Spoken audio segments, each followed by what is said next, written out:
How not to let emotions get the best of you. Just close your eyes and try to remember the last time you were in complete control over your emotions. Chances are that you can't remember any instance of it. But don't worry, you're not alone. After all, emotional intelligence is not something that's taught at school. Often, we can be overwhelmed by the complexities of navigating through life, trying to balance a job, relationships, and social responsibilities. It can very well seem as if we're simply running on fumes, and fuming all the time. Before we proceed, please support the channel by liking the video and hitting the subscribe button. And don't forget to click on the bell icon to get notified about our upcoming videos.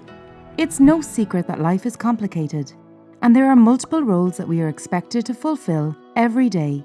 Yet we see that some can keep calm and handle every situation just the right way, while others get out of control and mess everything up. You may argue that not everyone is built the same way, and every person's intelligence level is different. The truth is, the way we react to and handle a situation isn't related to our general intelligence at all, but to emotional intelligence. In this video, we will be talking about what emotional intelligence is, how you can deal with poor emotional skills, and maintain the right emotional balance. What is emotional intelligence? Put in simple terms, emotional intelligence refers to a person's ability to recognize, process, and deal with their own emotions effectively, and also acknowledge the feelings of others. An emotionally intelligent person is almost always in control of any situation they face. That's how emotional intelligence comes into play. The term was first introduced by Daniel Goleman, an American psychologist, in his 1995 book titled Emotional Intelligence: Why It Can Matter More Than IQ.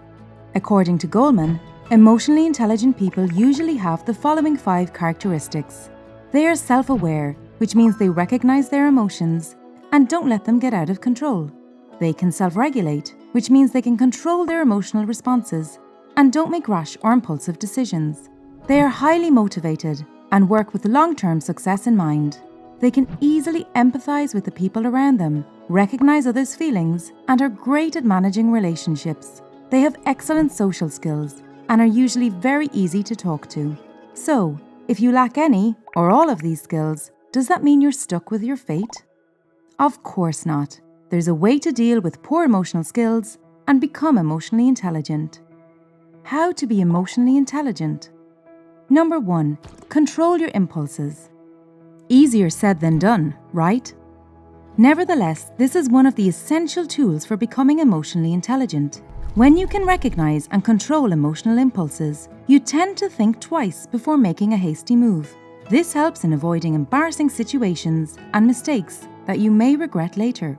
To gain better control of your impulses, you can implement simple yet effective tools like the 90-second rule, or just take a few deep breaths and observe your surroundings to let those impulsive thoughts pass. Doing these things can help bring you into the right frame of mind. Number 2, be vocal about your emotions. Talking about your emotions can allow you to recognize and control them better. Emotionally intelligent people are usually good at articulating their thoughts. Talking about what you're feeling helps to pinpoint the exact source of the emotion, thus allowing you to deal with the source. This not only enables better emotional control, but also improves your responses. Number 3, empathize more. Some of us think ourselves to be the center of the universe, but that's a sign of emotional immaturity.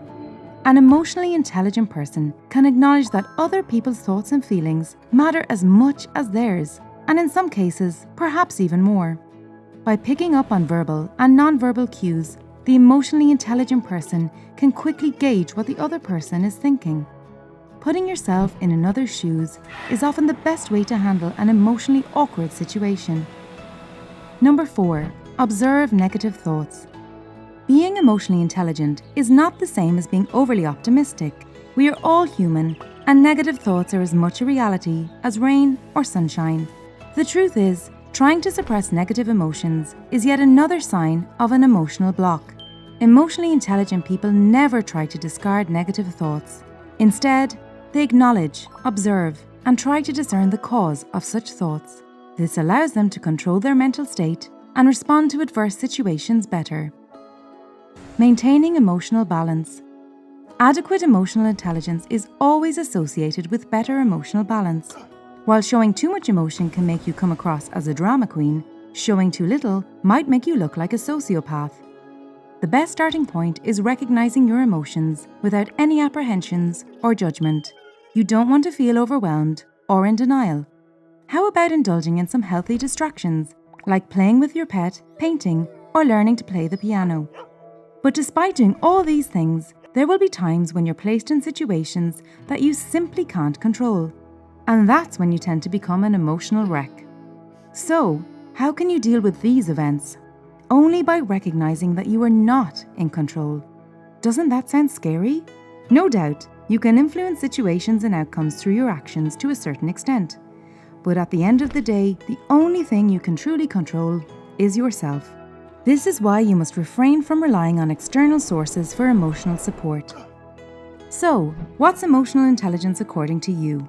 Do let us know in the comments below. If you found the information in this video valuable, be sure to share it with your friends and family. Until next time, take care.